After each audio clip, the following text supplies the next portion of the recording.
ఉలింతకొండ ఈ గ్రామంలో పుల్లయ్య అనే రైతు ఉన్నాడు. అతనికి 12 ఎకరాల పొలం ఉంది. ఇతనికి 3 కూతుర్లు ఉన్నారు. అతను ప్రతి సంవత్సరం పండించే పంట దిగుబడి తక్కువై చాలా నష్టం వస్తుంది. అతను ఈ సంవత్సరం ఏ పంట వేయాలి, అధిక దిగుబడులు రావడానికి ఏ పద్ధతులు పాటించాలి అని ప్రతిరోజు ఆలోచిస్తున్నాడు. ప్రతి సంవత్సరము భూమిలో పంట వేస్తున్నా నష్టమే వస్తుంది. ఎక్కువ దిగుబడి రావాలంటే ఏ పద్ధతులు పాటించాలో అర్థం కాలేదు. మన ఊర్లో ఎంపీమని కార్యకర్తని అడిగి తెలుసుకుందాము. ఆయమ్మ దగ్గరికి పోతే ఏమన్నా సలహా ఇస్తుందేమో తెలుసుకుందాము.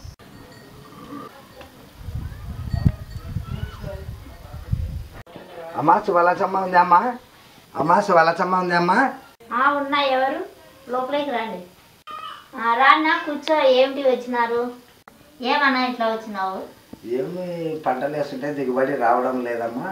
నీతో ఏ పంటలు వేస్తే బాగుంటుందని ఆలోచించడానికి వచ్చినానమ్మా. సరే నాకు తెలిసిన విషయాలు ఏవైనా కానీ మీకు చెప్తాను. నేను ఈ ఊర్లో నేను కార్యకర్తగా ఉన్నాను కదా, మాకు చెప్పిన విషయాలు మీకు ఖచ్చితంగా చెప్తాను. సరేనమ్మా. ముఖ్యంగా మనం వేసవిదిక్కులు చేసుకోవాలి పెద్దయ్య. ఆ వేసవిదిక్కులలో ఏమి ఫలితం ఉందమ్మా? వేసవిదిక్కుల వలన మనకి భూమిలో చిన్న చిన్న పురుగులు ఆరవాలంటారు వాటిని. అవి బయటకు వస్తాయి అన్నమాట. అవి వచ్చినప్పుడు ఏం చేస్తాయి, ఎండకు తగిలి కొన్ని చనిపోతాయి. కొంగలు వెనకాల వస్తూ ఉంటాయి కదా, చనిపోయిన వాటిని తింటాయి, బయట ఉన్న వాటిని కూడా తింటాయి. దీనివల్ల మనకి భూమిలో ఉండే పురుగులన్నీ బయట పడి కొంచెం పురుగుల ఉద్ధృత తగ్గించుకోవచ్చు అన్నమాట. వేసవిదిక్కులు చేయడం వలన భూమిలో ఉండే కలుపు గింజలు మొలకెత్తడం తగ్గుతుంది కొద్దిగా. పైకి మొలకెత్తినవి ఏమన్నా ఉన్నా కూడా మనము వ్యవసాయం చేసుకునేటప్పుడు భూమిలో కలిసిపోయి సేంద్రియాలుగా తయారవుతాయి. ఇట్లా చేయ వలన పురుగులు చనిపోతాయమ్మా? ఖచ్చితంగా చనిపోతాయి పెద్దయ్య. మనకు తొలకరి వర్షాలు పడతాయి కదా పెద్దయ్య. తొలకరి వర్షాలు పడిన తర్వాత మరుసటి రోజు చేనులో చెత్త ఉంటుంది కదా, ఆ చెత్తను మరుసటి రోజు 7-8 టైంలోన మనము చేళ్ళగట్ల పైన మంటలు పెట్టినామంటే ఆ వెంతరికి రెక్కల పురుగులు వచ్చి అందులో పడి చనిపోతాయి అన్నమాట. అట్లా చేసి చనిపోతాయమ్మా? ఖచ్చితంగా చనిపోతాయి. తొలకరి చిరుకులు పడినప్పుడు రేతిరి మంటలు పెట్టమంటామమ్మా. పగులు పెడితే ఏమవుతుంది? మనము పగులు మంటలు పెట్టడం వలన ఏమవుతుందంటే పగులు వెలుగు ఎక్కువ ఉంటుంది. ఆ వెలుగులో ఈ వెలుగు ఏం కనిపించదు దానికి, కాబట్టి రెక్కల పురుగులు అందులో వచ్చి పడవు. రాత్రిపూట మంటలు పెట్టడం ఏమవుతుందంటే చుట్టుపక్కలంతా చీకటి ఉంటుంది, మనం పెట్టిన మంటలే దానికి వెలుగు, దానికి ఆకర్షణగా వచ్చి అందులో పడి చనిపోతాయి అన్నమాట.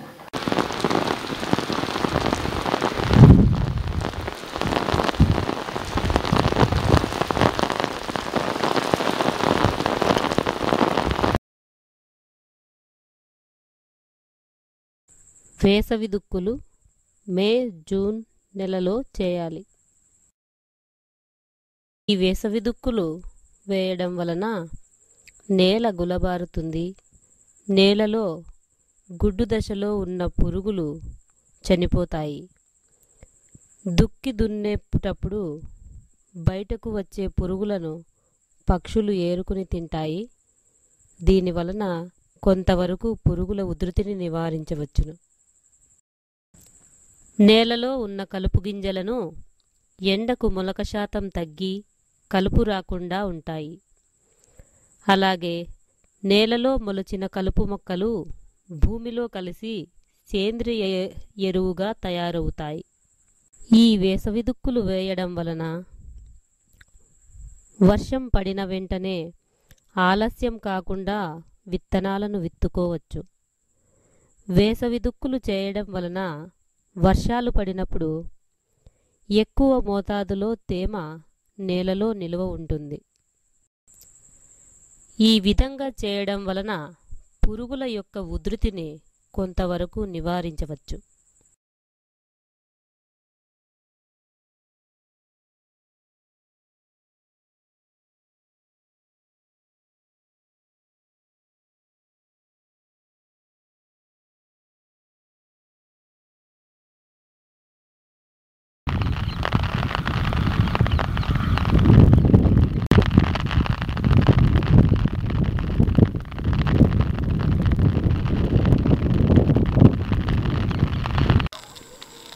రాజీ లేని సూత్రాలలో రెండవ ముఖ్యమైన సూత్రం సామూహిక మంటలు.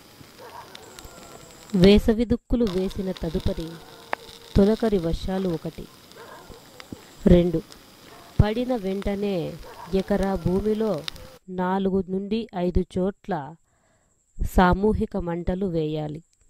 ఇలా సామూహిక మంటలను వేయడం వలన అనేక రకాల రెక్కల పురుగులు మంటలకు ఆకర్షించబడి ఆ మంటలో పడి చనిపోతాయి. ఇలా పంటలకు నష్టం చేసిన రెక్కల పురుగులు నాశనమైనందువలన పంటలకు చీడపీడల బెడద తక్కువగా ఉంటుంది. ఈ విధంగా పురుగుల ఉధృతిని కొంతవరకు తగ్గించవచ్చు. సామూహిక మంటలు వేయడం వలన మనం పండించే పంటలు ఆరోగ్యంగా ఏపుగా పెరుగుతాయి.